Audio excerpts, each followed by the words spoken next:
Structure hiérarchique.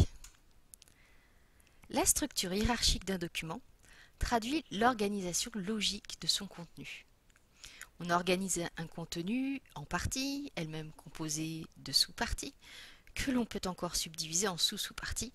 Enfin bref, à chaque imbrication, on passe au niveau de plan suivant. Niveau de plan qu'on appelle aussi niveau hiérarchique. Dans un document textuel, les titres des parties reflètent le plan.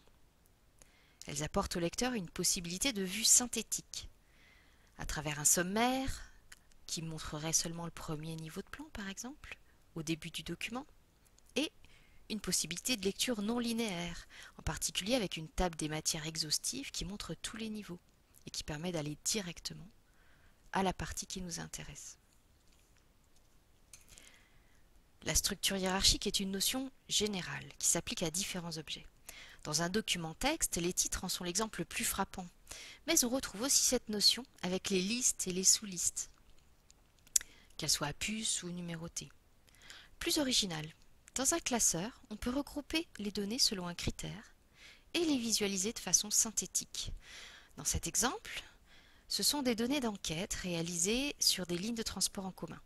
L'enquêteur a relevé notamment le degré de satisfaction, ici, pour chaque ligne de transport. On peut regrouper les données par ligne afin de calculer le degré moyen de satisfaction pour chacune des lignes. On repère dans la marge de gauche du tableau des boutons plus et moins qui permettent de développer ou réduire les données pour en voir le détail ou se contenter de voir la moyenne. Par exemple ici, la moyenne de la ligne 1 est affichée mais on ne voit pas les détails. Les trois petits boutons en haut à gauche numérotés 1, 2, 3 traduisent les niveaux hiérarchiques selon lesquels on peut visualiser ces données. Le niveau 1 n'affiche que la moyenne globale sur toutes les lignes dans leur ensemble. Le niveau 2 affiche uniquement les moyennes par ligne et le niveau 3 affiche aussi le détail des données. Revenons au texte, qui est le cas que nous allons développer en détail ici, et en particulier intéressons-nous au plan du document, avec ses titres. Le niveau hiérarchique au niveau de plan est une propriété des paragraphes qui contiennent les titres. On a affiché ici les propriétés d'un paragraphe quelconque. Il se trouve que par défaut, il avait le niveau de plan corps de texte, qui désigne, c'est une sorte de niveau 0, c'est-à-dire qu'il ne s'agit pas d'un titre. Et on pourra choisir, et on le voit dans la liste déroulante, le niveau hiérarchique qu'on veut lui affecter. En réalité, vous aurez rarement l'occasion d'affecter à un titre un niveau de plan de la manière indiquée précédemment. Pourquoi? Eh bien parce que vous allez certainement utiliser des styles de titres prédéfinis, car c'est l'usage recommandé. Pour ces styles, la propriété du niveau de plan est déjà réglée correctement. Regardez ci-contre, on a positionné le curseur dans un titre de niveau 1 qui porte le style titre 1. Puis, on a demandé à afficher les propriétés de ce paragraphe.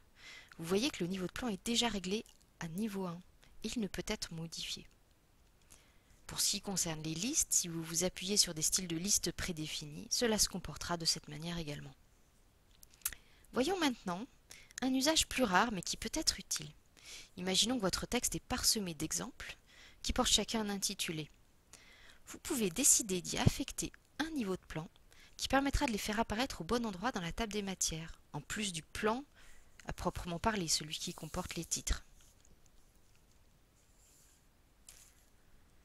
Alors nous avons vu comment on peut associer un niveau hiérarchique à un paragraphe. Quel bénéfice peut-on en tirer? Tout d'abord, on va pouvoir automatiser certaines choses.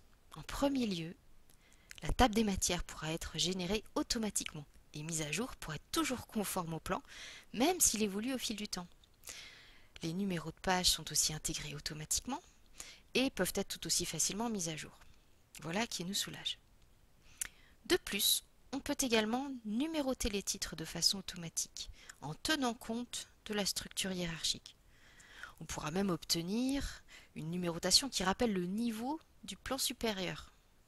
Par exemple, on aura grand 1, grand 2, grand 3 en chiffres romains pour le premier niveau, les titres, puis grand 1.A, grand 1.B, grand 1.C, et puis bien sûr grand 2.A, grand 2.B, grand 2.C pour le deuxième niveau. Là encore, ces numéros sont maintenus à jour en permanence, même si le plan évolue ou si un nouveau titre apparaît. Vous l'avez compris, il existe un vaste choix de numérotation, ce qui conduit à une boîte de dialogue relativement chargée. Ci-contre, on repère la colonne de gauche, qui permet de sélectionner le niveau de plan que l'on souhaite paramétrer. Niveau 1, niveau 2, ici c'est le niveau 2 qui est sélectionné. Des listes déroulantes au centre permettent de faire les choix relatifs au niveau sélectionné. On peut choisir le style de numéro, ça peut être des lettres ou des chiffres. On peut indiquer si on veut rappeler le niveau précédent. C'est ici qu'on va le faire, afficher les niveaux. Ici, vous voyez qu'on a effectivement deux niveaux qui s'affichent, grand 1.A, c'est ce qui nous donne le niveau 1 et le niveau 2.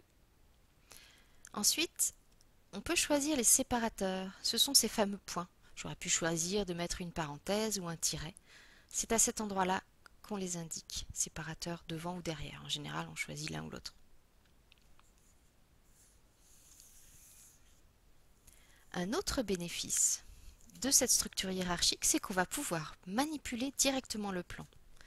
Dans les traitements de texte, il existe un outil qui permet d'afficher le plan et permet non seulement de développer ou réduire chaque partie, mais aussi de le faire évoluer ce plan. Ici, vous voyez ce qu'on appelle dans LibreOffice le navigateur.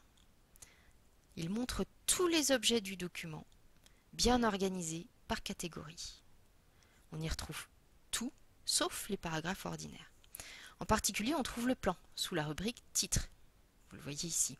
On a développé ici la première partie en cliquant sur le petit bouton qui est situé sur la gauche, qui était un plus, qui est devenu un moins.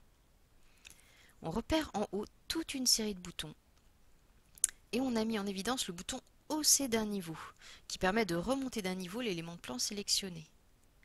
Ici, c'est le titre 1.b qui est sélectionné, c'est un titre de niveau 2, mais si on clique sur le bouton hausser d'un niveau, cela devient un titre de niveau 1 qui prendra automatiquement la numérotation grand 2.